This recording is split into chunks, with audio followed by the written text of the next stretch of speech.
Kamusta mga kamay? Vinart nga pala at welcome back sa panibago nating drawing tips. Sa video natin ngayon, Q&A tayo. Nagpost ako sa Facebook kung ano yung mga tanong ng mga solid kamay natin. At today ay sasagutin natin yan. Pero bago yan, kung ngayon ka palang nakanood dito sa channel ko, huwag kalimutan na mag-subscribe, pindutin ang notification bell at ilike ang video bilang suporta. Let's go, simulan na natin. Unang tanong ay kay Achillian. Ayan, binaligtad niya lang yung apelyido niya. So, shoutout sa'yo. Ano ang pwedeng gawin sa background ng portrait kung di ganun kagaling sa shading? Okay lang ba na wag i-shade? At anong technique ang pwedeng gawin para di ganun ka-empty ang dating ng background? So, ito magandang question agad to, no? Ang mga portraits depende yan sa reference. O mas magandang plain lang to. Kung yung reference mo na kinokopya mo ay maganda yung background, pwede mong isama sa drawing to. Kung gusto mo namang ma-challenge yung sarili mo at lumabas sa comfort zone mo, pwede mong itry na kopyahin lahat. Kung ang background naman ng reference ay hindi ganun ka-clear at imposibleng makopya, pwede mo tong lagyan ng faded na background lang. Itong faded na background na ito yung default na ginagawa ko sa mga portraits, lalo na sa mga komisyon. Bihira ako mag-drawing ng portrait na blanco at plain lang yung background. Nasasayangan kasi ako sa space, and isa pa parang kulang sa swag or kulang sa angas yung isang portrait. Pag drawing na drawing lang ng mukha, tapos walang background. Unless yun yung request na magpapakomisyon sa'yo, kailangan natin sundin. So yan lang yung options ko sa background. Kokopyahin mo ng buo yung nasa reference or maglalagay ka ng faded na background upang hindi ganun ka-empty yung paligid. Next na tanong ay galing kay Miguel Cedric Bactol. Ayan, shoutout sa'yo. Paano ba ang tamang pag-stroke ng brush para maging smooth ang skin tone? Ayan, sa paggamit ng brush, unang-una dapat wala itong laman na charcoal powder. Lalo na kung skin tone yung gagawin mo. So, di ba kumukuha tayo ng charcoal gamit ang brush? Dapat unahin natin tong pagpagin muna sa scratch paper. Tapos pag in-apply na natin sa drawing natin, huwag natin tong ididiin masyado. Ganun yung tamang pag-brush. May mga konting pilantik-pilantik. So, yung tanong din ni Stas Vlad, and shoutout sa'yo. So, yun lang din yung sagot ko. Next question ay galing kay Enrique si Asia. Shoutout sa'yo. Okay ba ang Bristol board sa graphite pencil or charcoal? Yes sir, maganda ang Bristol board. Pwede yan sa graphite and charcoal. Ito din yung palagi kong ginagamit sa mga komisyon ko nung time ng pandemic. Dahil may mga sizes to na malalaki, kaya maganda din talaga to. Sunod na tanong naman ay galing kay Steven Astudillo. Ayan, kahit ba walang brush makakapag-portrait pa din? Oo naman, sobrang daming ways kung paano mag-portrait. Explore lang natin yung iba pang materials para marami tayong options. Para if ever na masira yung gamit natin o maubusan tayo, makakagawa tayo ng paraan.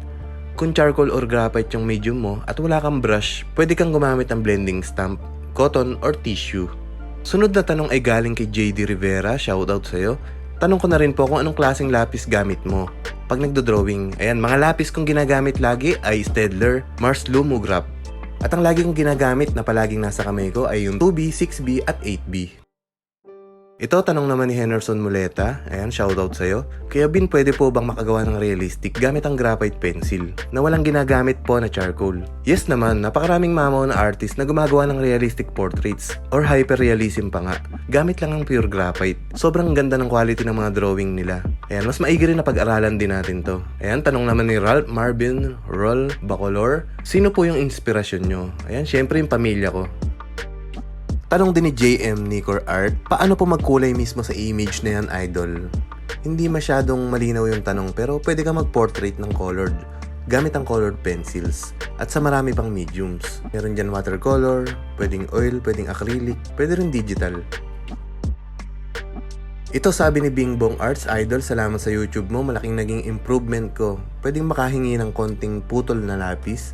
Pang lucky charm ko sana. Ayan. Sige idol, pag may art jam, attend ka lang. Bibigyan kita. Ito, maganda din yung tanong ni Aljon. Ayan, shoutout sa'yo. Good evening idol, paano pong technique ginagawa nyo sa buhok? Lalo na sa harapan na anit para maging realistic. Ayan, marami akong nakikita ng mga drawing na isang tingin mo pa lang parang nakaseparate yung buhok sa muka o sa noo. So parang pinatong lang siya. Hindi siya ganun ka-realistic tingnan, di ba? Kaya ang technique sa ganito ay pagkatapos mo lagyan ng buhok yung portrait mo, kailangan i-shade mo yung pagitan ng buhok at noo. Parang i-merge mo siya, ganun. Pwede kang gumamit ng malaking brush para malaki yung sakop ng shading na gagawin mo. So yun lang ang kailangan doon. Kailangan ng shading sa dulo ng mga strands ng buhok sa noo. Ayan, tanong naman ni James Cedric Necesito, shoutout sa'yo. Paano nyo po na-manage or nababalance yung working hours nyo as an artist in IT? And ano po yung mas priority nyo sa dalawa? Ayan, ito yung tanong niya. So, oo nga pala, dati akong IT. At ngayon ay isang video editor na sa isang BPO company. Siyempre, mas priority ko yung trabaho. Dito tayo kumikita ng stable, na kinsenas at katapusan. Sa art kasi anytime pwede kang mag-commission. Anytime pwede mong gawin. Kung hobby mo lang to, pwede naman to pag off mo na lang gawin. Or after ng work mo. Kung di ka papagod. Normal lang naman na makonfuse ka sa dalawang bagay na gusto mong gawin. Kaya maging wais ka lang sa pagpili kung alin doon yung ipaprioritize mo. So ayan, sana may mga natutunan kayo sa mga sagot natin sa mga questions ng mga solid kamay natin na to. At syempre yung ibang nag-comment, shoutout din natin. Ayan, shoutout sa'yo, Darrell Rapisura from Cervantes, Ilocos Sur. Shoutout kay J. Polo Macosta from Camarines Norte. Shoutout sa'yo, Carl Jan Escarza. Shoutout sa'yo, Jan Calog. Shoutout din kay Marvin and si Tokayo. Shoutout sa'yo, JM Cornelio. Shoutout kay Jake Gomez. At syempre, shoutout din sa'yo, Joseph Tolentino Maniago. So yun lang mga kamay, i-comment nyo lang sa ibaba kung ano pa ibang tanong nyo. Para pag nagkaroon tayo ng part 2, yan yung uunahin kong sagutin. So yun lang mga kamay, salamat sa panonood at kita-kita tayo sa next video.